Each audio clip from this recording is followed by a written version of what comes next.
just got tiny for a second. I don't understand. It was like I put a lower third up, but I didn't. I don't understand what Google Plus is doing. But anyway, Bound for Glory 2018 reactions. I'm not gonna call it a full review because I don't think we're gonna fully review it. But at the same time, we kind of want to give our reactions on certain matches, certain things that went down in the show. Obviously, yes, we're going to talk about the main event and what we think about the new Impact champion, and also what we think about Austin Aries. Yeah. Anyway, but I mean, I'm going to go through all of the matches. And if you guys have any thoughts, feel free to chime in or jump in or whatever. Starting off with Rich Swann and the Mac going up, well, Willie Mack, I guess in this case, going up against Matt Sydal and Ethan Page. I was excited to see the Mac back. Well, not. I don't think he's ever been. Yeah, he's been in Impact once. I think with the little Lucha Underground thing they were doing when they were kind of mixing and mingling or whatever, cross promotion. I guess is what the official term for it. But it was cool to see the Mac. The Mac's one of those guys, one of those hybrid type guys, one of those guys who doesn't feel like he should do some of the things that he does, and he does them anyway. And I like that about him. He's kind of relatable in a way as well. I like him and Rich Swann. I think that could be a really good tag team if they wanted to make it one, but they won't. I also think Matt Sydal and Ethan Page should stay as a tag team because we need depth in the tag team division, like a lot of it. Because it can't just be LAX and OGs. Because what other tag teams are left? I'm just saying. I mean, Cult of Lee's there. They there. That's about it. Laredo Kid is on there, and Garza Jr.'s gone, so they ain't really there anymore. I don't know how many other tag teams is it anyway. Like there ain't that many left. Like there can't be unless they're gonna do Killer Cross and Moose or what. But I don't know what the heck they. Anyway, don't want to get into that too quickly. But this match, I thought was pretty good. I liked it. I was kind of upset that this wasn't a singles match. No, this is not the one I was upset about. I was upset about one later that it wasn't a singles match. But anyway, I mean, pretty good match for me, I guess. Casey, did you want to talk about this one in any way, or is this not one you really want to hit on? Definitely one that I want to go back and watch. I'm excited. Go back and watch.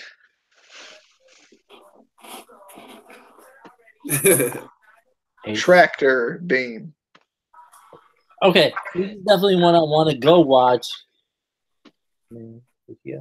I was definitely excited when I heard Willie Mack coming back.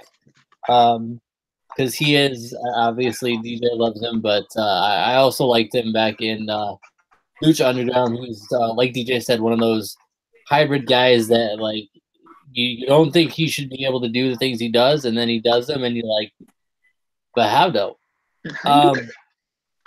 And then Ethan Page obviously is really good too. So that's those guys. I think hopefully they keep them around. They would definitely be good assets to Impact right now. Whether they keep them in a tag team division or they just have them singles, either way, they could help the brand really a lot. So yeah. All right, Rabbit. I love this match right here, man. First of all, I never seen Mac before, so I don't know who this was. He reminded me of Junkyard Dog the whole time. He put a chain on his neck. He gonna look like Junkyard Dog, man. And back then, Junkyard Dog was one of my favorite wrestlers, man. And as soon as I seen man, the first thing I thought of was Junkyard Dog.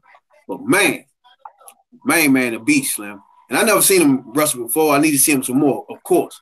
But what I seen was more than enough. He agile, and he was doing nip ups, backflips, and he quick with his elbows. I like him, man. I like him. He had a nice suplex in that joint, was stiff too, beautiful. Front flips. He got speed with his power too, so I like him, man. He had a little mic work at the end too, so I like what I seen from him. You know what I'm saying? You know me, I can't go off one match, but from what I seen from the one match, I know he got talent. You know what I'm saying? So with him and Swann together, Swann had some nice spin kicks in this joint that was beautiful. I love the spin kicks from Swann. You know what I'm saying? He had a knife off the rope, handstand cutter that was beautiful. Beautiful off the top rope. But other than that, the Sydal is starting to fall into the world of what are we doing? You know what I'm saying? He's just out there. But his partner, I like him too. Another big man. I never seen him before. He had nice elbow combos. His name Page.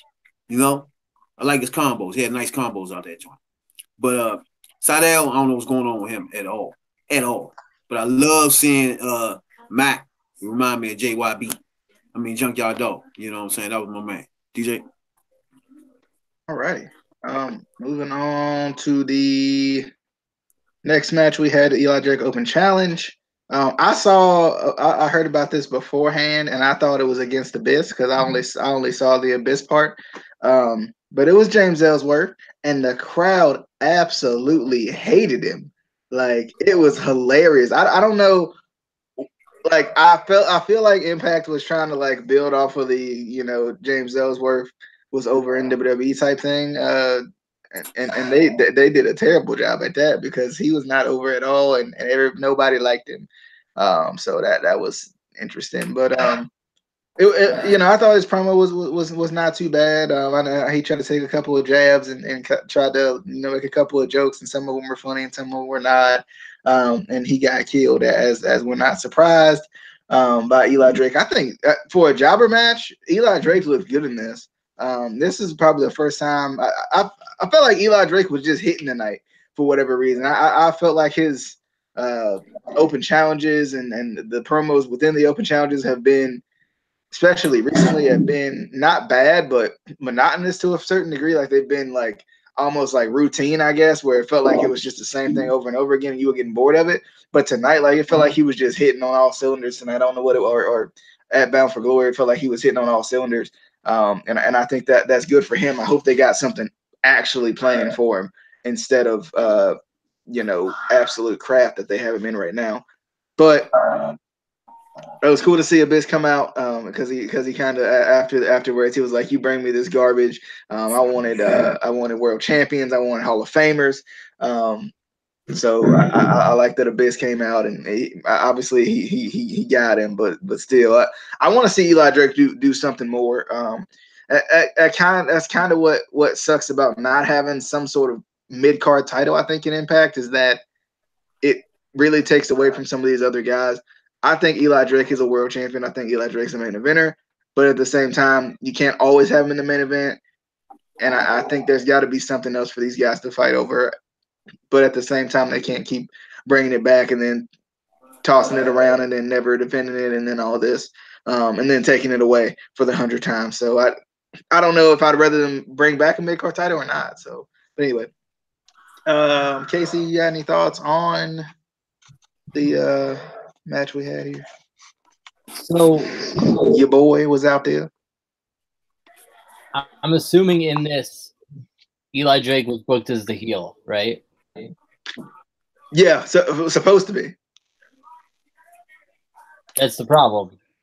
Because as of recently, James Ellsworth has been booked as a heel on the majority of promotions that I've watched him on since he's kind of been floating in and out of WWE. And it works for him because he has the intergender title that he created. He's been working good as a heel. The one live show that I saw him at a couple months ago, he was a heel. That works for him. So when you try to bring him in and make him a face against, that's probably what the issue was. And I feel like you have to.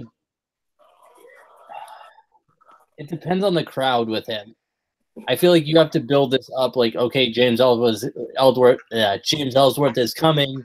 Get the fans excited about it. I feel like he's not a guy that you just bring on out of nowhere. The fans aren't going to necessarily react the way you want them to. But yeah, I don't know. I don't know if I would like Ellsworth in Impact anyway. I feel like he fits better in WWE for what his gimmick is when he's there. Okay. Rabbit. I ain't like this at all. None of it. The promo was some garbage, not from Drake, but Main Man talked just as much as Drake did. And his lines fell short. Every one of them, too. Then he not even from New York. My man was screaming out for somebody from New York. He not even from New York. Start talking about I just don't like when somebody talk about New York.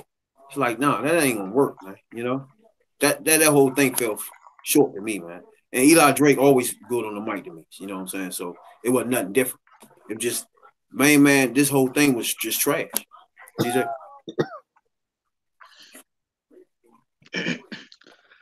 Moving on to the Knockout Championship match. This was oddly early in the card, but Tessa Blanchard versus Taya Valkyrie. Tessa Blanchard is absolutely the best women's wrestler right now, point blank, period. Huh? Argue with me. I don't care who you say, I don't care who you throw out. She's the best in every way. You agree with me? Huh? You agree with me now? Oh yeah, I mean I've always thought she was good, but I think like seeing her more with the championship and sometimes it's the championship and how you carry the championship and how you talk about the championship and how you act with the championship that makes it. You know what I'm saying? That like puts you over the top. Like before, she was already good, but the championship enhances it even that much more because it's like that's the peak. You know, like that's like where what she needed to just be completely over the top. She's good though in the ring, on the mic. The freaking video package was awesome. I still like Taya. I want to see more of Taya though. I feel like we just haven't seen a lot of Taya. Like she comes in like and it was weird too because the last time. Now I haven't watched Impact in the last couple of weeks, but the last time I saw Taya, at least she was a heel with the cape and the long entrance and the strolling to the ring and the very elegant type entrance. And now like it almost felt like something was missing from her entrance in this one too. Like something was missing from her because she was just normal face Taya, which I hadn't even seen before. But Tessa's awesome. I love Tessa so much. She's the best. I think she's just really good, and I love everything about her. Whether it be in the ring, her entrance, her theme song. I was rocking out to her theme song when she was coming out, and when she won the match. And then what else? I don't know. She's just really good. I just really enjoy Tessa Blanchard, and I just think she's doing something for that title already that we haven't seen in a while. And making you interested in it because Rosemary was good. To me, Su Yung was a step down. Su Yung just didn't do it for me. And even the stuff she did tonight, I mean, we can. I'm probably gonna skip to that next because I want to get it out of the way because I don't want to talk about it very much. But either way, like I thought definitely, this match was good. I enjoyed it. Casey, thoughts on Taya Valkyrie versus Tessa Blanchard, where Tessa Blanchard did retain? Yeah. Don't get me wrong. I love Tessa Blanchard. I think she's the best in the business. The best. One of the best in the business ever. You can't beat the goddess of WWE. You can't do it. But I think this is a big issue that Impact has that no one's really talking about is their booking of the Knockouts division right now. And we've talked about it. We've talked about it in the past. They're not building people up to get to that level to beat Tessa right now. They could do it. I could easily see Taya win the title if they booked her, if they pushed her. It feels like they haven't. It's like we see her 1 week and then we don't see her for like 3 or 4 weeks. And that's not how you book somebody to challenge for a title. And it just and their booking of the Knockouts division has been weird in general. The booking they did with Su Yung was weird. It's just been like they almost don't care. It's like they only care about the champion and they don't care about building somebody up to actually eventually dethrone her. But well, I think too, Casey. I think too, real quick to kind of butt in. I think too the one of the biggest issues they have right now is I think they start to push somebody, Kiera Hogan, for example, Allie, for example, and then they throw them into another feud. So then it takes them away from, it felt like Taya came back and was just immediately like thrown back into the title picture, which to a certain degree is fine because she was pushed very heavily. To a certain degree is fine, but at the same time it's not, because she was pushed really hard to go after the title, and I think she never did because of whatever the legal issues were that took her away for so long, and the wedding as well. Yeah, I think there was some passports or whatever, or something, I don't know, but or visas or whatever, I don't know, but and another thing is the booking of, I love Taya, I love Tessa. Booking them against each other really doesn't work too well because Tessa is obviously a heel. She works better as a heel. Taya works better as a heel. It's really hard to do heel versus heel for a title. You have to do it just right. And let's face it, Impact is not good enough to do that. Sorry, Impact, you're just not. So yeah, that's kind of hard, and when you try to put like Taya as a face, it doesn't really work. I mean, granted, she's really nice in person when you meet her, but she's better as a heel, and so is Tessa. So I think that's kind of an issue too with booking.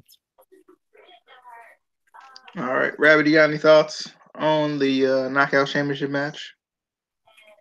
Yeah, first, the reason, like I always told y'all months ago, that she one of the best men, women, or kids. Remember that? Or dogs. She's the best top talent, period, man. She's just a cold. I saw it early. She's a cold beast. I know Ed Bull was in the wrestling. Ha! You know? What about the monster? Oh wait. When I was telling my man, when people, it ain't booking, it's the wrestler itself, right? Now, she has the title, and like my man said, it's a difference when she has the title. When you get the title, now it's your time to turn it up a notch. You know what I'm saying? She turned it up a notch, not only in the ring, but on the mic too. You know?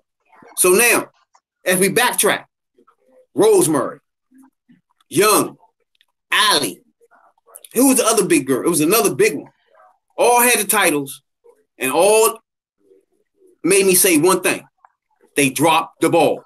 All of them. I kept telling you one by one, they dropping the ball. The ball is dropped. The championship is dead. They need a new champion. All of them I had the same problem with, right? This is the difference. You see Blanchard? You see the difference? Now you see what I'm talking about now? There's no ball being dropped here. You see what I'm saying? You see the difference I'm talking about now? This is what I'm talking about. This is when you grab the championship and you make a star of yourself. This is what I'm talking about right here. She is the blueprint to what you do when you get the title. You know? Everybody's name dropped the ball when they had the title. It was like, who had the title? You didn't even know who had the title. You know? That's how you know they dropped the ball. You know she's the women's title champion. You know she's the champion when she come out there. Her promos spell, I'm the champion. When she in the ring, it spells, I'm the champion. You know what I'm saying? That's what I'm talking about. That's what I've been missing. That's what I've been looking for in these wrestlers, dog. That's what I've been trying to explain to you. That when you drop the ball, this is what's been missing. Everything Blanchard doing now is what they haven't been doing. And she don't have no gimmicks. She don't have none of that. She's just taking the ball and running with it, Slim. And this match right here, man, was nasty, Slim. Now, the commentary, I forgot his name, not the trash one, George, but the other one. Don Callis. I like him. I'm starting to like him a lot. He agreed with me on a lot of things.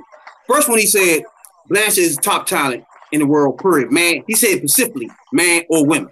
You know what I'm saying? So I think he listened to these podcasts too.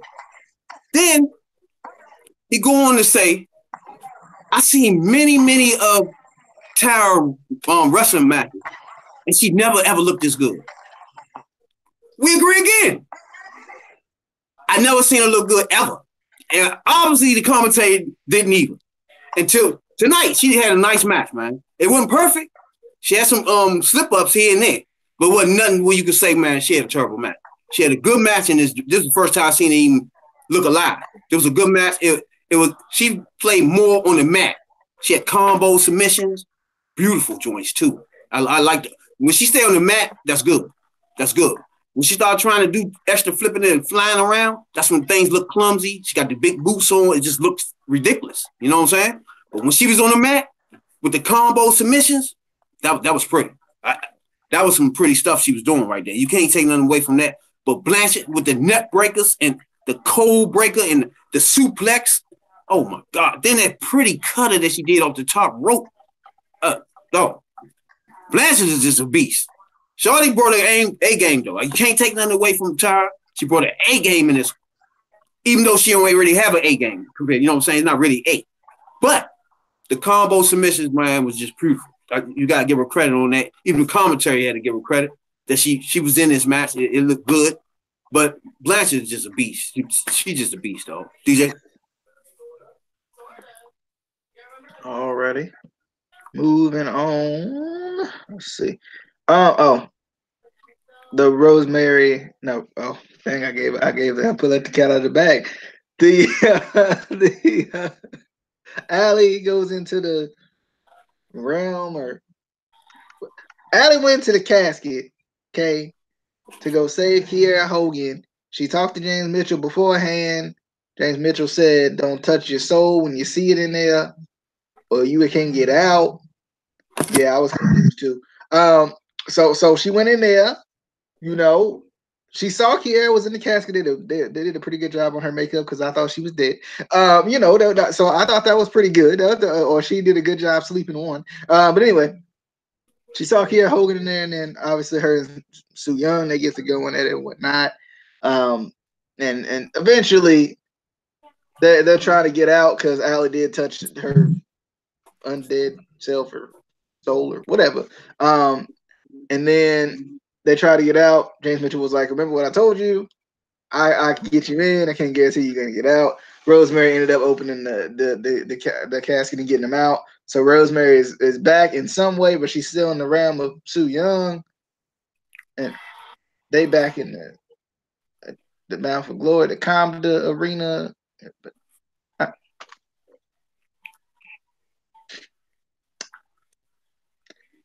Bro,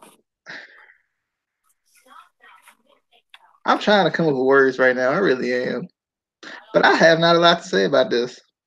It's almost, I feel like the game of life is like the only time you can try too hard and fail. Okay? There's several aspects of life where you can try too hard and fail, right? Because they always say if you try hard, you try hard enough, you'll succeed. They trying real hard and they failing. Okay? They trying their hardest. Like, I understand. They really are. They had the weird like horror film acting where she got hit with the little blade thingy in the neck and she was dead. Stop this. Please stop it. Stop it. Bring Rosemary back, please. She was doing better stuff. Su Yung, I don't know what the heck she doing besides confusing me. I didn't like this at all. I didn't. I liked it at times, but like there were certain times I was like, this is just too. What the heck am I watching? Why am I watching? But anyway, Casey, do you have any thoughts? Obviously, I know you didn't necessarily see it, but just, I mean, they're trying hard. They are, but it's just not. I just want to be in Impact's creative meetings just one time, just once, because they take wrestlers and sign them from the indies. And, they like their gimmicks on the indies, like Su Yung. They like to gimmick. Then they take it into a direction that it's not meant to go in. And we get this. And then they have to drag James Mitchell in there, who is one of my favorite managers. And I'm not okay with this. I am not.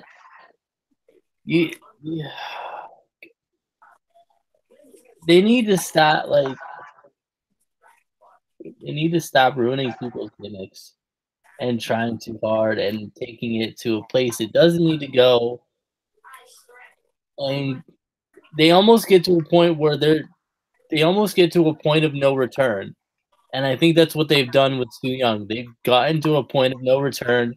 They can't go back to what her, just a normal gimmick was on the indies, and now they have this crazy alternate dimensions and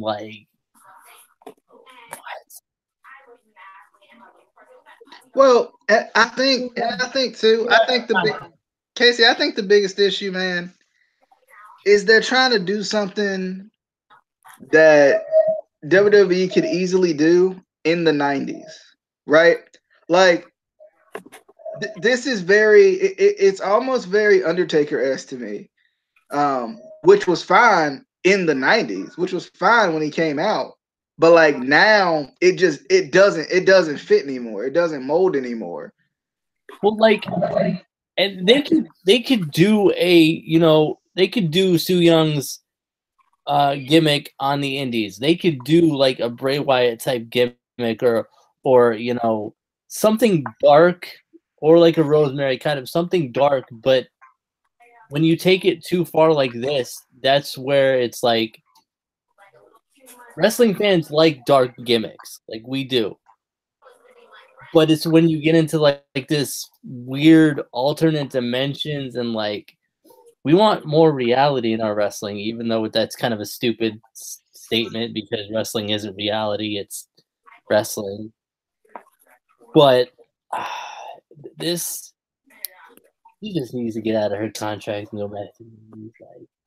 She needs to find a way out of that because they can't gimmick.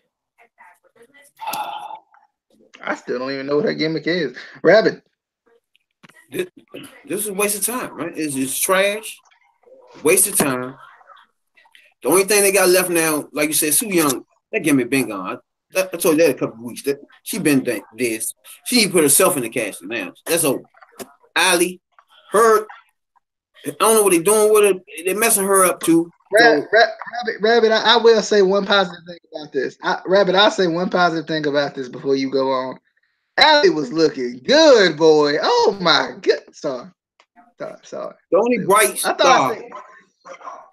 The only bright star in this whole thing is Hogan. That's it. They need to put her up against Blanchard in some kind of way because she good on the mic too. And the rest of this stuff that smoke and mirrors around it got to go. Got to be Hogan and Blanchard. That's the only thing left in this whole division that's going to make any sense. Period. Just like you said, only thing I disagree with my man when he said wrestling is not reality. It's reality based though. You know what I'm saying? Like you said, we want to have some form of reality in this stuff, man. When you start going too far, it just don't make any more sense. You know? So you kill the kayfabe when you go too far. Just like if he would have drove by and shot the little boy instead of hitting him with the car. You know what I'm saying?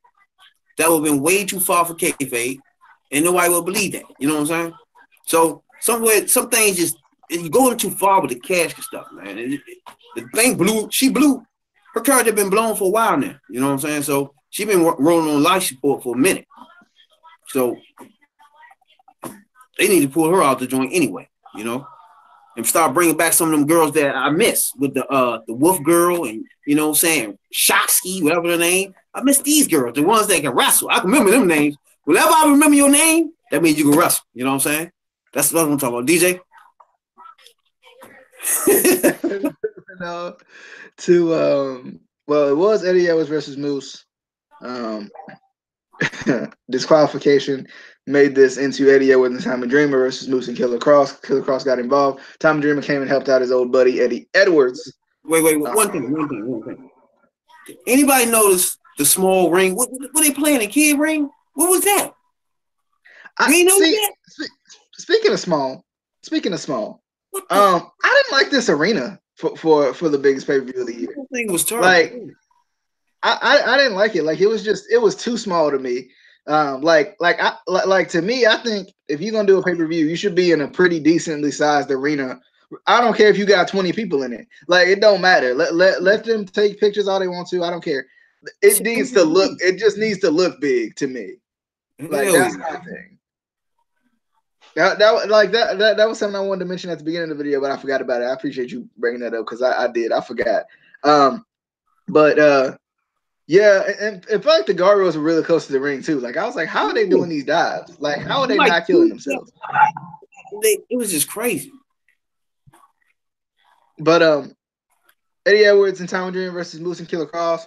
It was an alright match. What the heck was like? Okay, and this goes to the main event and his little promo too. What the heck was this man wearing? He looked like Akeem, the African Dream, baby. I was dying, man. But I love it though at the same time. Like I didn't know what he was talking about. But I like this Moose. I like this kind of cockier Moose. This kind of like I like that it's made him. I like that him and Killer Kross aren't the same person now. Right, like him and silent, like we defend Austin Aries type guys. Like Killer Kross has his own little thing he's doing, but I think even more so, Moose has his own even more interesting thing that he's doing. He's become kind of a more of a cocky side of him. More of a I'm just good at what I do type of a thing. I love the I love when he was talking to Mackenzie and he was like, I was gonna get one for my queen. That's you. And she was like, wait, what? Mackenzie's reactions be cracking me up, man. She reacts to literally everything, and I kind of like it. Like at first, I thought it was overselling, but it makes for some really funny moments. Like in this one, she was like like that was killing me. But I like this move though. More so from a character development standpoint or a heel standpoint. I have never seen it kind of how this would go. And I like this.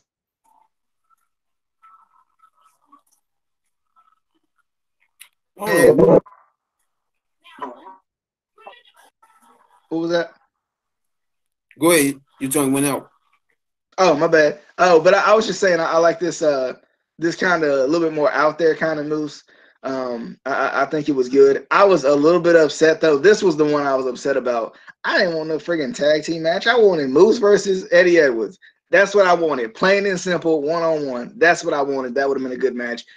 Heel or face or whatever. That would have been. I think that's what they should have just went with that one, not this tag team match. I mean, it was cool to see Tommy Dreamer back. I took a picture with that guy, like it on Facebook. Anyway, but nonetheless, still, like I didn't like it. I wanted it to be Moose and Eddie Edwards. I was so excited for that match, and then they took it away from me. Casey, thoughts on Eddie Edwards and Moose and the heel Moose and the hat wearing Moose and the garb wearing Moose and Akeem looking Moose. Anyway, thoughts on it? I don't like heel Moose. It's stupid. It's ridiculous. Stop it. Yeah, I'm watching this. Like, is that a 14?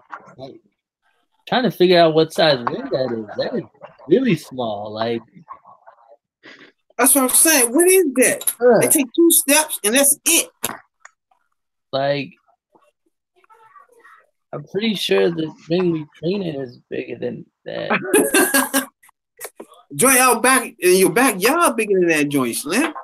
Like, what is that? Like, why? And you notice that off the break, as soon as you look at it, it's like something ain't right with this ring. Guys, I got bad news. Impact going out of business again. Because no way you got they had to cut down on the ring size. That's how they get the money, you know. They cut down the ring size. They cut on the ring size, cut down the venue size. Like, bruh, this ain't Bound for Glory that I'm watching right now. This is not the Bound for Glory. This is like the pre-Bound for Glory. Like, Bound for Glory next week. That's what it is. That this was just like appetizer. Then they're gonna get to the real one, big arena, and the big ring. What is? Oh my.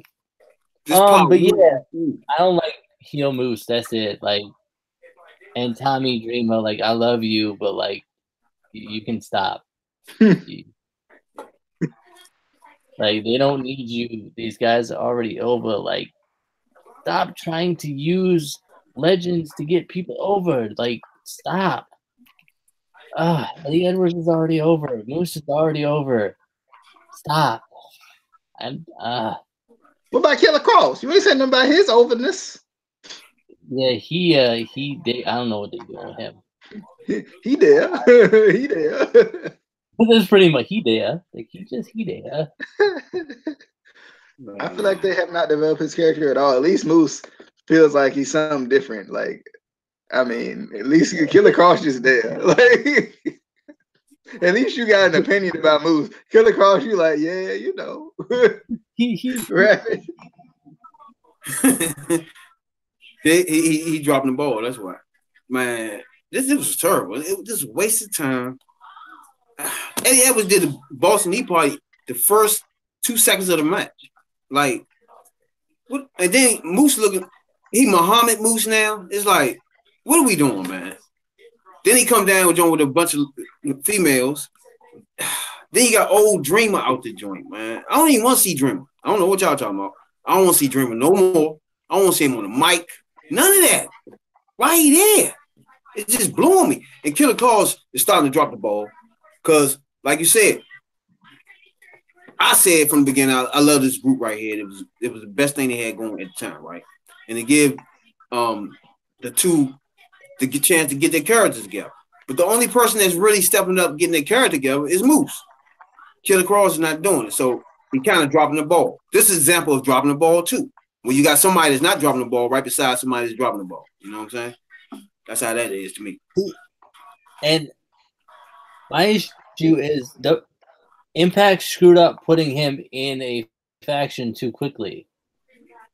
We needed to learn about who Killer Cross was more before putting him in a faction, because now he just drowns in a group, and he's clearly the weakest link in that group from Impact booking them standpoint, because you have Aries, who is obviously, you know, one of the best in the business.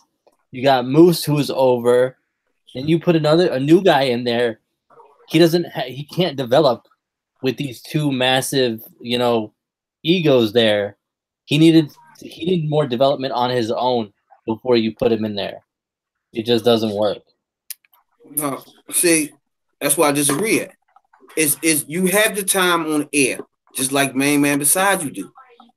You can't drop the ball. It's just simple. He be on the mic just as much as Moose. He be on the screen just as much as Moose, but he's not coming over. He's not getting over. He's not getting his character over. That means he dropping the ball. That's where I see stuff at. Once you on the screen and you got the mic, to me, it's nothing else left to do.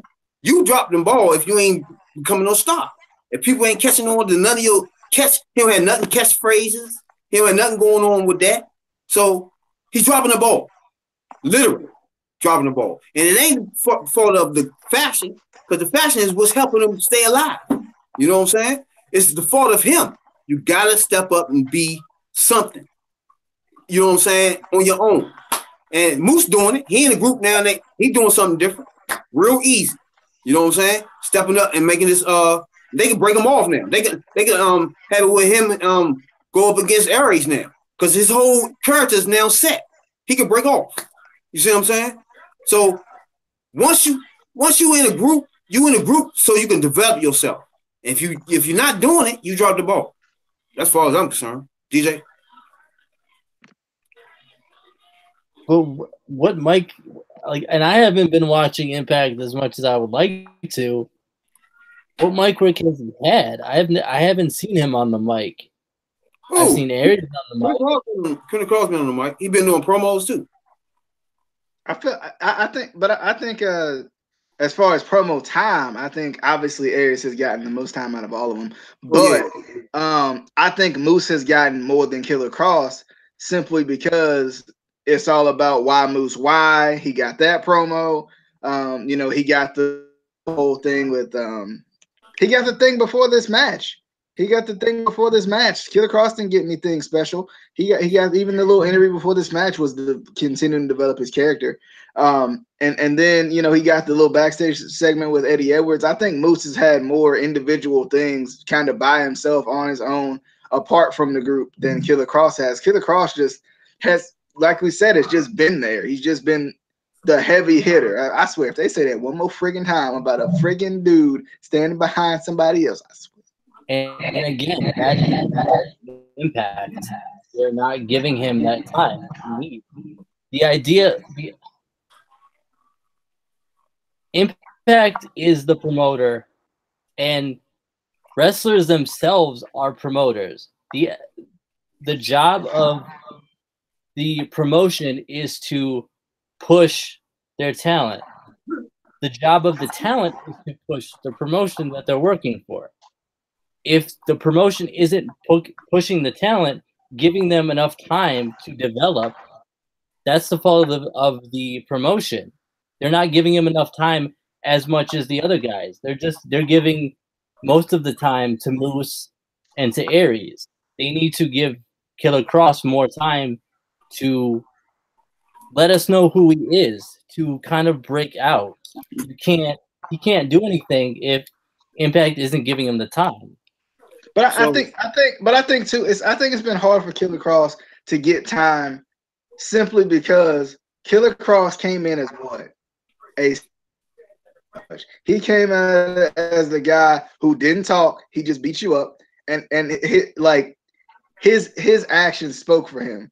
So I think it's kind of been hard for him to get time because he really doesn't talk. It's never been his MO from the time he debuted. He was just attacking people and leaving a note, his sign behind. That was his promo. That was his character. And that could have worked. They just put him in the faction too quickly. Yeah, but when you backtrack 4 solid months from that, back 4 months ago, he has literally been on TV every night. He's been in background promos. He's been on promos. He's been on the screen every night for the last 60 days, at least. He haven't missed one day. So you can't tell me, if you can't get over with that amount of time on air, that's you dropping the ball. It's no way you can doubt that. Okay. That man been on TV almost 6 months now, every night. So he ain't missed a night. By that logic, why aren't the referees over? They've been on the air every single night. They not being talent. And some of them are old. Like some of the referees are old, but they not talent. You're not looking at them as trying to entertain you. You know what I'm saying? They are. They are just as much a part of the show. No, you not turn on wrestling to look at the referees to entertain you. Look at the 2 wrestlers to do that. You see what I'm saying? And come on, man. It's just come on. Come on, dog. What? Come on, man. Just like my man Moose haven't been on TV as much as Killer Kross. Killer Kross been on TV almost 6 months. You tell me you can't get over 6 months of airtime? That's him dropping the ball, man. You can't tell me he ain't been on TV every night. That's every show. He haven't missed one show in almost a year. And you tell me, just like Grotto, been on TV almost 2-3 years. And some trash. See what I'm saying? When you talk about Grotto, everything just start collapsing. You know what I'm saying? Yeah, you got airtime, dog. It's on you. It's all on you. You can't go back and say, oh, the promoter ain't do this, the booking was this, when the whole time you've been on air. You can't do that. But he hasn't had focused time on air. You don't need focus. You think you need focus to get over? Yeah, you do. You just need to be on TV. And he be on TV. He should have been over by now. He had no catchphrases. He had plenty of time to get one of those over. You can't tell me that. Right or wrong. He had matches, plenty of promos without Aries and with Aries. And he talked with Aries. So he had plenty of time to do something. He hasn't had enough. He hasn't had nearly the time that Aries and Moose have had. Don't need all that time. He's still standing right there. And all the air time that they had, he had too, because he was there. That's what I'm trying to tell you. He had plenty of time. DJ? All right. Shall we move on? We got let's see. OVE versus Brian Cage, Phoenix, and Pentagon Jr. This match should have been broken up, and what I mean by that is I think Sami Callihan should have challenged for the X Division Championship because he is the draw and he deserved anyway. And tag team should have went at each other. The reason I say that is the way the promo was set up, it felt like it was going to be like that, and then they tricked me and made it into a 6-man tag, and I was kind of upset. But OVE rules match was cool. Other than that, I don't know. Other than that, it was a pretty good match. It had, your typical spots in it. I love the Brian Cage catching suplex thing. He kind of dropped him, but still, like I still like I just still like a cool like, oh snap type moment. I thought that was good. I thought this match was pretty good. I wish they would push Dave and Jake back into the tag team division. It kind of sucks that they're kind of in their own little thing, but I don't know. But I want to see Callihan kind of not necessarily do something on his own, but I want to see him do more. Because I like Callihan. I think Callihan could be really good with the X Division Championship. I think he should have the X Division Championship. Just saying. I do love Cage though, but I think I don't know what has Cage done with the X Division Championship so far. Like he's held it and he's been big, but like other than that, like what has he done with it? Like that's about it. Like I mean, I don't think he's done very much with it so far. But at the same time, he hasn't had a lot of feuds with it either, I don't think. Even with this, like he kind of got thrown into this 6-man aspect of things instead of being in a standalone feud with Sami Callihan, which I think would have been better. But Casey, thoughts? Actually, Rabbit looked like he got something to say. Nah, go ahead. Okay. Casey, thoughts? First of all, with Cage, they need to book him more with feuds with the title, because what's the point of having the title on him if you're not going to have him actually do things in the X Division itself? I definitely do want to see Dave and Jay Chris back in the tag team division, going for the titles. I like their feud with Pentagon and Phoenix. I think it's good, but they desperately need, and we've said it earlier in the video, they desperately need more teams in the tag team division. You can't just have like 3 or 4 teams and expect to have a good tag team division. It just doesn't work. But yeah, Rad? I ain't like this match at all, man. It was sloppy. It was clutter. It was like somebody was hoarding something, like a hoarder or something. It just so much stuff, so many people. It was way too much, man. It was just over the top. But I think Cage is another one that dropped the ball. You know what I'm saying? He dropped the ball as X Division champ. Period. There's another ball drop. You know what I'm saying? So that's everybody. Once you get titles, man, it's a level you need to switch it to. And none of these people did it. Only Blanchard. Blanchard has done that. All the rest of them, they ain't do it. It's just that simple, man. They just walk around with the titles, normal. Everything normal to them. And they don't turn up that extra gear. And that's it.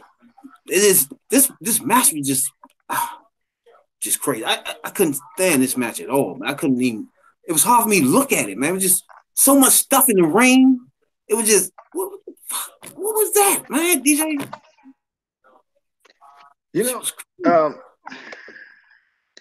Yeah, back to Cage real quick. I don't know. I don't think he just hasn't done anything yet. Like, and I think Casey was right to a certain degree. He hasn't had any feuds with the title involved since he won it. I don't think. I mean, because he's been stuck in this for months. Like he's been stuck in this for at least 2 months. I know. Man, I think we had a tour. He was on a tour one time, right? Yeah, he was on a world tour, but that was before he won the title. Mm. And you also said that was a waste of time. You said it came from I remember. Yes, it was.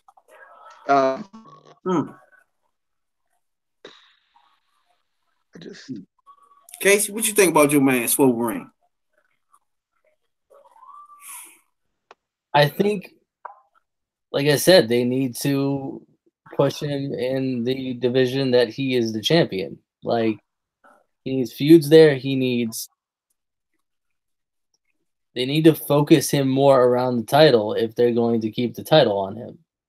There's no point in having the title on him if you're not going to push him in the division. If you're just going to have him do feuds outside the division, what's the point? Just have him drop the title to somebody, or hell, plan see it or plan whatever it was. Do that. Like, it's not doing anything for the title. It's not doing anything for him in the division. It's just see, and that's why the Grand Championship was actually really good, because those freaking guys. What? How do we go from the X division to the? Because they're freaking titles, both of them. They're titles. They're divisions. We're talking about title divisions, right? Aren't we? Are we not? Are we not? We're talking about the X division, right? I'm telling you, the difference between the two divisions was that with the Grand Championship, you always had stuff around the title. That's all they did was defend it. It might not have been great storylines all the time, but that's all they did was defend it. There was something around it. With the X Division Championship right now, you don't get that. You just don't. Yeah, if you listen first, if you respond. The reason why they can't do that is I can't really blame them that much, because his mic work is not really all that good. But you could be able to write something better than what they're doing with him now, though. You know what I'm saying? But to me, he still dropped the ball, though, man. He been on the screen almost longer than Grotto, too. Again, man, once you be on TV this much, you can't blame nobody but yourself after that. You know what I'm saying? Yeah, you can't say he had. You can't say, and we can't say he had the time, the focus time, because he has. He is the focus. He's been the focus since he debuted. Yes, but you're not. You don't book yourself in a show. You don't go up to the promoter and be like, okay, I'm gonna do this, this, and this.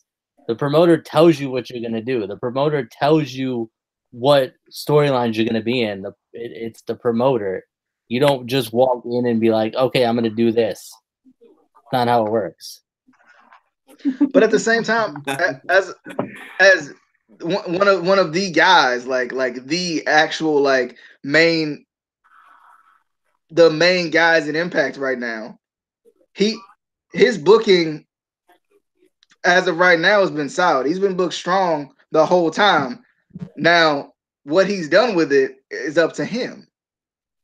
Like because he's had. I think what Rabbit is saying is he's had the airtime. Yeah. He just hasn't really proved anything within it. Yeah, but he hasn't been booked in the right places. We're talking about the X Division. We're not talking about him booking in general. We're talking about the title. We're talking about the division. They're booking him well outside of the title, outside of the division. Where he needs to be booked better is with the title and in the division. Well, what would that make a difference, though? That wouldn't make any difference. That they say, okay, this is a title match now? What difference did it make? They talking about the division or not? He on the screen. Because he's focused on the title and focused on the championship. That would make him get over then? That's going to help him? What would be the difference? I think what Casey is saying is he was booked strong. He was booked pretty well up until he got the title. Right? Up until he got the title. On the tour, he was booked pretty well. Against Lashley, obviously he was booked pretty well. Bad booking. But up until he won the title, once he won the title, it was kind of like he was thrust into not anything with the title. He was thrust into things with Sami Callihan and OVE. He was third partying that, per se, I should say. He had some X Division matches. They had like 4 of them in a row after he won the title. How long has he had the title? Almost 2 months now. 4 matches in 2 months. Okay, that's you shouldn't have that many for real. Title holders once a month.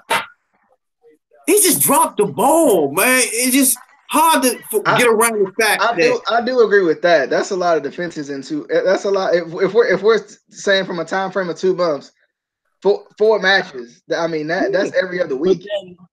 You have to consider Impact isn't like WWE, where WWE your titles are only defended in WWE. Impact titles are defended in other promotions all the time. All right, I need to know when you separate. When does you, the wrestler, out of your mind? When does you, the wrestler, come into play with it's all on you? If it fails, it's your fault. If it wins, it's good to go. If you won it, it's your skill. When is it that time? When is it for you? I said it's a team effort between the promoter and the wrestler. Promoter's job is to push the talent. Talent's job is to promote the company that they wrestle for. But isn't it always like that? Like regardless of we say it's bad booking. But I mean, I'll take it to a comparison. We always talk about Dolph Ziggler's bad booking in WWE. Well, it's his job to get over with the fans, regardless of what he's given. Yeah, but the thing with Dolph Ziggler is he is over with the fans. The fans love him. He sells like a beast. Like he's probably in his worst periods in WWE. He's still probably one of the biggest fan favorites. Everyone loves Dolph Ziggler. I mean, yeah, he hasn't been booked the greatest all the time, but fans still love him. I just need to know when is the point where the wrestler is all on them in your mind. You know what I'm saying? All right, let's take, for example, a wrestler don't really talk that much. All right, the animal from back in the day, right? With the hairy chest. Remember him? Y'all remember the Animal? He used to chew on the turnbuckles. Talking about George the Animal Steel?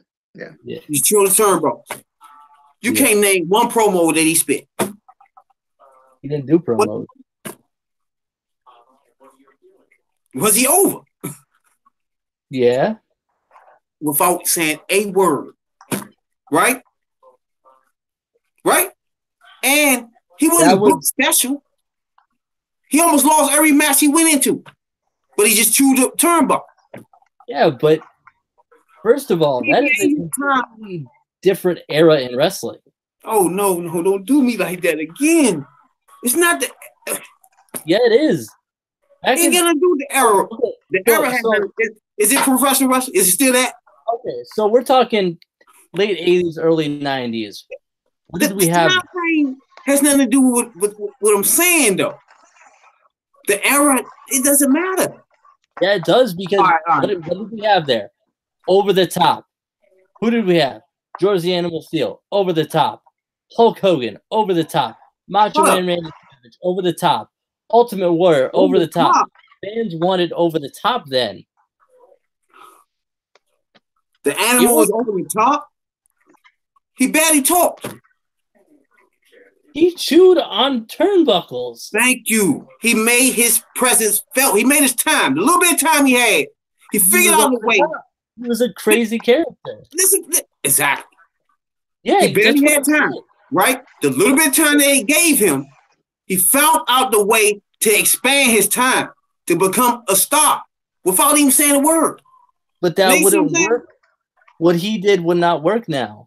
Why not? If someone comes out chewing on a turnbuckle, people are just going to think he's insane and change the channel. But he got over on using his time without the booking, no writing. He used his time wisely just by chewing on the turnbuckle. Something simple. You see what I'm saying? Ain't nobody tell him to do that. He did it on his own. He made himself presence known the little bit of time he had. You see what I'm saying? You don't need booking and all that. Once you're on TV, it's on you. Especially on there 6 months in a row. What the hell wrong with you? Why you ain't start now? You see what I'm saying? It ain't taking him that long to become a star and without saying a word. Just chewing on the bucket. You know what I'm saying? That's what I'm talking about, dog. It's up to the wrestler. And I want to know, when do it come to that point with you? When is it up to them? He's okay. If you don't understand the question, I think this is what I'm getting from it. He's asking, when is booking not the excuse anymore? I think is what he wants to know. Yeah. When is exactly? And I don't know if I froze up on you. When is booking not the excuse anymore? When is it just on him? But the scenarios that we're talking about in this show aren't, they're title based, and they're division based, which is on the promoter. But I feel like their promoter would say, like, for example, let's put you out there. You a manager now, right? Regardless of what the promoter gives you, you got to get over, whether it's as a face or as a heel. Yes, but the promoter regardless of how you are booked, how you are personally booked, you have to get over. And the promoter is gonna say, you have to get over. You have to get over with what I give you. If you fail, then that's still a failure in the promoter's eyes. I think that's where Rabbit's coming from. Just like if you was a running back, if you played on a football team, it's 2 running backs. Y'all got the same sweep play. You both gotta go around the right tackle, right? But one running back, number 35, every time he run this play, he scored. But number 20, every time he run the exact same play, he gets tackled in the backfield. Which one of them made their time felt and the presence felt when they had the chains? With the same exact plays. That's what I mean. Which one of them going, when is their time to shine? You only get a few seconds. Who's scoring a touchdown? Who getting tackled behind the line of scrimmage is what counts. And you all got the same play. That's what I mean. Some people score and some people can't. That's what I'm talking about. Okay, but if we're going back to the scenario that DJ brought up, the whole manager, promotion, whatever, okay, they still have to give me the time in the show to get myself or my whoever I'm managing over. If I don't have a slot on the show to cut a promo, to, do whatever I need to do, then no, I'm not going to be able to get somebody over. But at the same time, they're giving you that. They're giving you that time, because I do want to move on to the last 2 matches. But they're giving you that time. They're just not always giving you. I think Casey feels like they're not always giving. In Casey's scenario, they're not always giving him time every week, or they're not always giving him kind of the prime time slot. Whereas Rabbit would say, well, they don't even have to give you the time every week, but they just have to give you enough time to get what yourself or your client or whatever over. If you don't have time to cut a promo or do what you need to do, then, and like I said, it doesn't have to be every week. It's just, you need that time to get to the fans, to get yourself or your whoever you're managing over to the fans. I think, what would be a perfect solution for this? I think y'all need to be in a concrete jungle death match. I think it'd be perfect. All right, we gonna move on, because I know we can debate this all night long. all I night. thought we would move on like an hour ago. Sorry, I was letting y'all do y'all's thing. I mean, that's honestly the best part of the show. The debate aspect is the best part of the show. To be honest, no one cares about us saying, "Well, Phoenix looked good in the match." No one cares. Everybody cares about y'all fighting and me jumping in every once in a while. That's what everybody cares about. Let's be honest. But anyway, we just see it different. Where you see where the booking word for word and everything else control the destiny of the wrestler. I see it as the wrestler controls his destiny. That's where we separate it. That's all. Yeah, and I like it. I like the different opinions. I love it. That's why Rabbit has a permanent spot on the show, because difference in opinions. I love difference in opinions. Love it. Anyway, moving on. I'll put these two together because obviously, it's getting a little bit late around these parts. But the concrete jungle death match I thought was good. I liked it. I like the fact that they pulled the canvas off the ring. I thought that was cool. Honestly, like I thought that's what made this. Even though it still looks like kind of sloppy. Like I love who Don Callis. He was like, I wouldn't trust it. There's a board sticking out of the ring. I was like, this man. And I was like, I don't know how they're controlling themselves, because these boards sliding everywhere. Like, I'm like, how are they doing dives? I'm like, if he falls through there, he gonna break his leg. Like, bro. But I liked it though. This was good. Conan got attacked earlier in the night and whatnot. And Conan obviously ended up coming out because Wrestling Logic 101. And then LAX ends up beating the OGs. I don't know what this means for the OGs, because this feels like this is the end of this whole thing. And I almost wonder if the OGs are gonna end up leaving or coming, or staying around, or what. I still think there should have been a double turn of some sorts here. I think it would have been really cool to see back of his old guys, or even King and the young guys kind of take over, and they make their own mark or whatever. King turns with them, they turn heel. I think that would have been cool too. But all that was in the storyline, it just turned with a fit. You're breaking. Your voice breaking up. Oh Lord, I'm a problem. Even doing on my phone. Casey, give your thoughts. Stuff. Oh, they actually brought. Oh, sorry. I'm watching this back, and they actually did take up the canvas, and that's gonna suck if they. I'm gonna have to watch that. But yeah, I'm gonna watch this match in a minute, but did they take any bumps on the? Oh yeah, they did. They took a couple. That was like a suplex in there, a superplex, I should say. Street Sweeper was in there.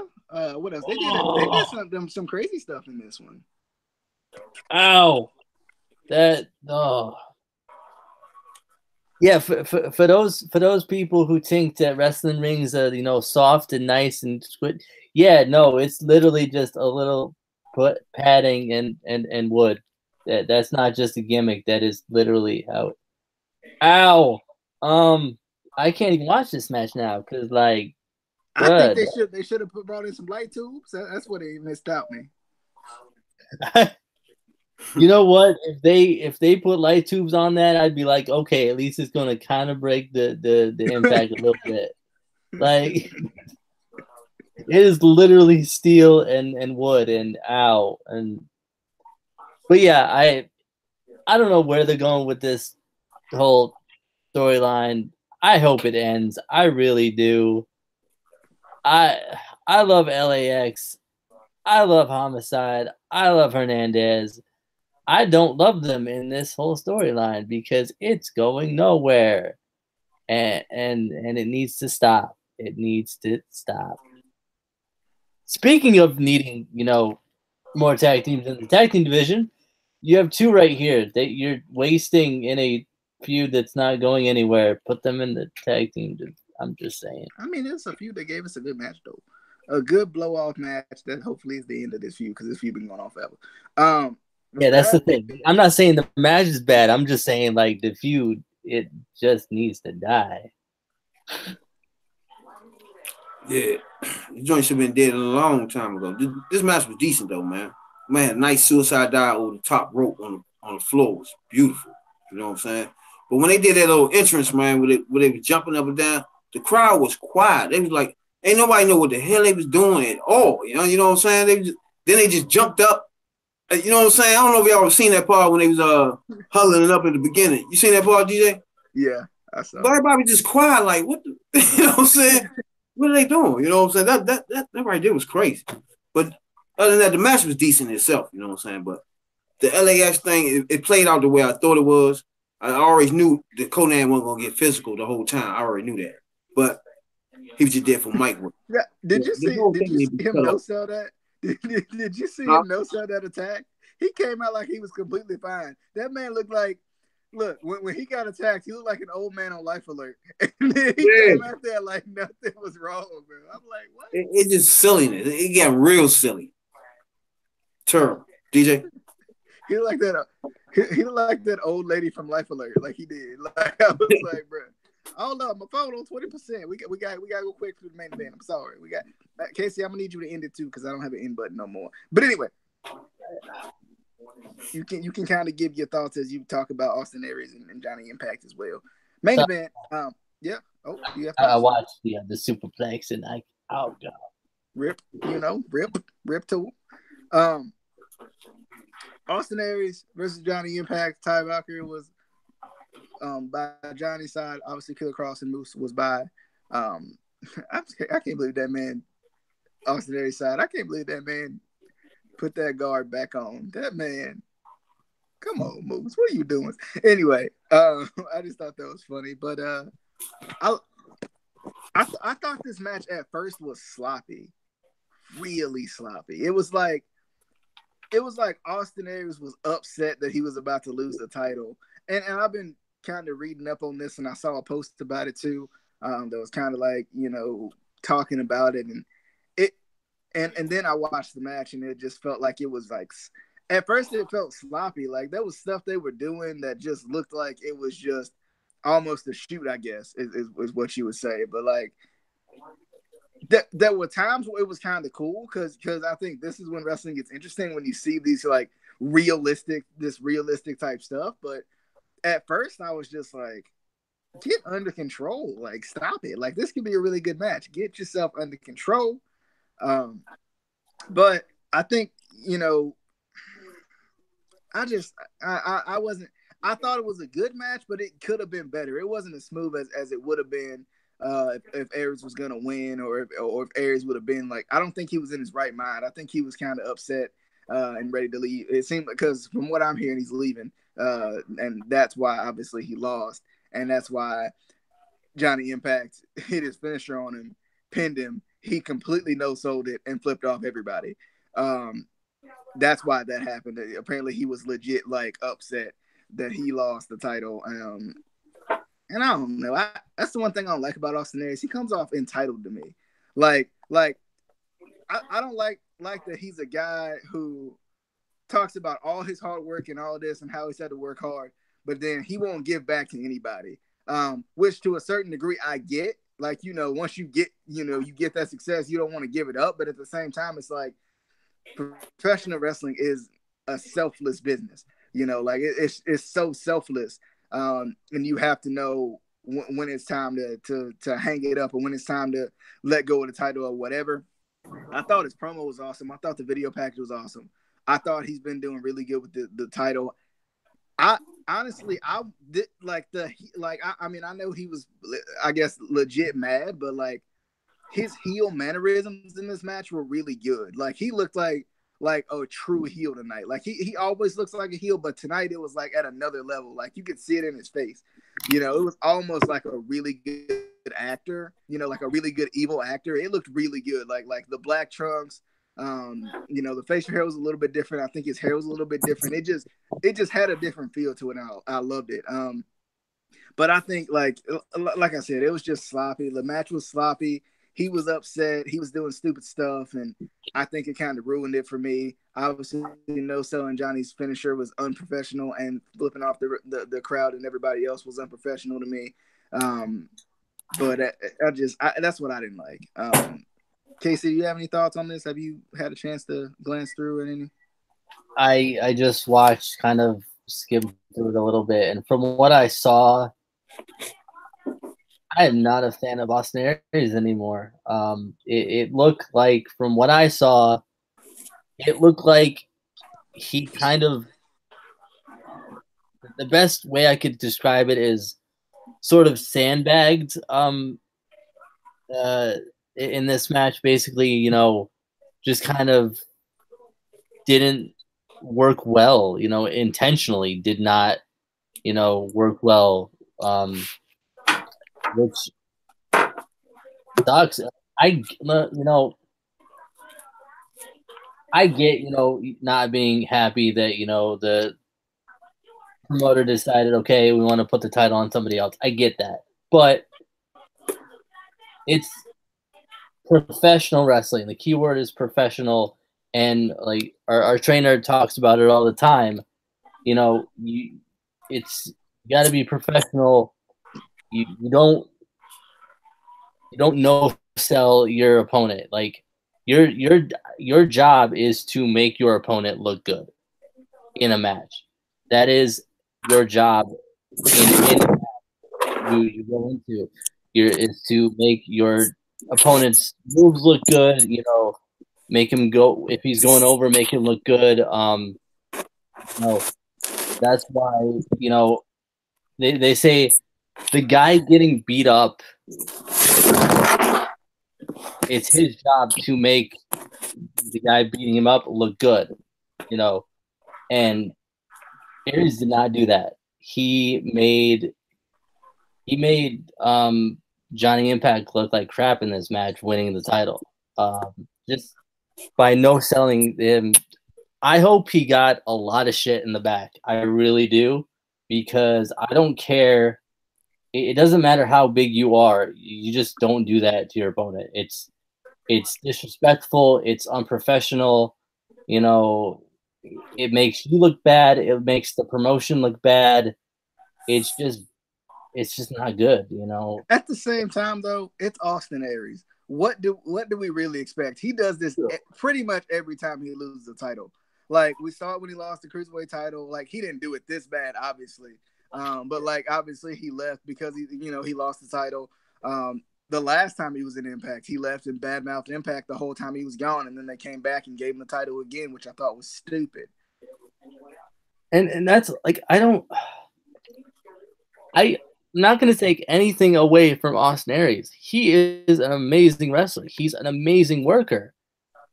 I don't understand why companies are still booking him, though, because if he's done this as many times as he's done it, why I wouldn't book him if I had a promotion. I wouldn't risk him doing the same thing to my talent. It's just, in a way, it's almost career suicide, because eventually people aren't going to want to take your crap. It doesn't matter how good you are. If there's a risk that you're going to make, you know, somebody's promotion look bad or somebody's champion look bad, why do we want you? Rabbit, thoughts? But to me, the match, I'm glad you pointed it out, because I was about to tell you, it was just real sloppy. It just showed somebody ain't kick. You know what I'm saying? So, to me, that no-sale stuff, man, you can't do that, man. You just can't. You signed up to be a professional wrestler, dog. And if you, all your promos is, I did this, I did that to get here and do that, you got to do it my way and all that. You can't say that, and then when things don't go your way, you act like a fool, like you 2 years old, man.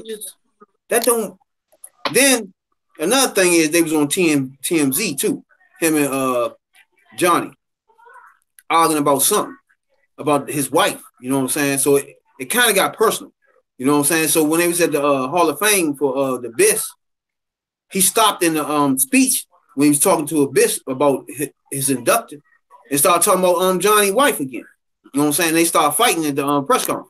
So I'm thinking all that is part of when they got in the ring, he just ain't care. You know what I'm saying? He just, and that right there is no place for that, man. And I had respect for Aries, man, until he just keep doing this stuff. You know what I'm saying? It ain't like this is his first time just doing it. You'd be like, nah, he's just mad. You know what I'm saying? But he do this stuff. You know what I'm saying? And that's part of the game that's not in there. It shouldn't be done. You know what I'm saying? If you want wrestling to be still here after you gone, Aries, you know what I'm saying? If you do, you can't. This is not the stuff that everybody. If everybody was to do this, wrestling would be dead tomorrow. You know what I'm saying? If everybody was no sale, everybody finished tomorrow. Just jump right back up and it's flick off the crowd. It'd be no wrestling. You know what I'm saying? So there's no need for him to burn down the house on his way out of retirement. You know what I'm saying? So that I don't like. I just don't like that. But again, let's get back to the TMZ. They dropped the ball with Eddie Edwards on TMZ. You know what I'm saying? That ball was dropped a long time ago. Now you're back on TMZ with Aries, that's a top-notch wrestler. You know what I'm saying? He not no, you know what I'm saying, lowercase wrestler. He top-notch. Then you got Johnny that can put up some good matches. Now you're on TMZ with him and his wife too in the mix, and you can't do nothing with that? Come on, man. DJ? Alrighty, as we get ready to sign off. Yep. I did want to go back to the whole it goes to just the whole the issues between Johnny and Aries. Like, there's having real heat, and obviously they had real heat, but again, it's professional wrestling. You leave, the real heat out of it. Perfect example, and people bring this up all the time. I've heard a couple people talk about this too. Perfect example was Matt Hardy and Edge. They had legitimate heat when they had a feud together. They had a legitimate heat outside, but in their matches, they kept it professional. They had good matches. They kept each other safe for the show, for the art, for what they love, and that's what you have to do. You can have a match with somebody that in real life you can't stand, but you have to, in that match, make it look good. Sell their moves, keep each other safe. Make the show good, and that's why you need kayfabe. It's real important. Kayfabe. If everybody get rid of kayfabe, then you will get a lot of that. That's why you need kayfabe right there. Exactly why it's real important. So I always say that. Stress kayfabe is the biggest thing in wrestling. It's the heart of wrestling. And when people do stuff like that, it kills it. Yeah, Aries just didn't care, and I don't know. I mean, even X-Pac weighing in on this. Anyway, moving on. Google it. You see what he said. I don't even know what he said yet. That's why I just was looking it up. But anyway, hope you guys enjoyed. We'll see you guys next time. Casey, make sure to hit the button for me because I can't hit it myself. I mean, I can. Wait, what do I do? What do I? Which button Shut do up. I hit? Is it which Shut one? Is it the one at the top? Is it? Speaking of buttons, the subscribe button, hit that one. What else? What other button? The like button, the share button, the bell button, and any other buttons you want to hit. Hit them all. Anyway, so see you guys enjoy the bell for glory. What about the dislike button? Can I hit that one? I think it broke. Okay, no, it broke. All right, we see y'all. Bye bye.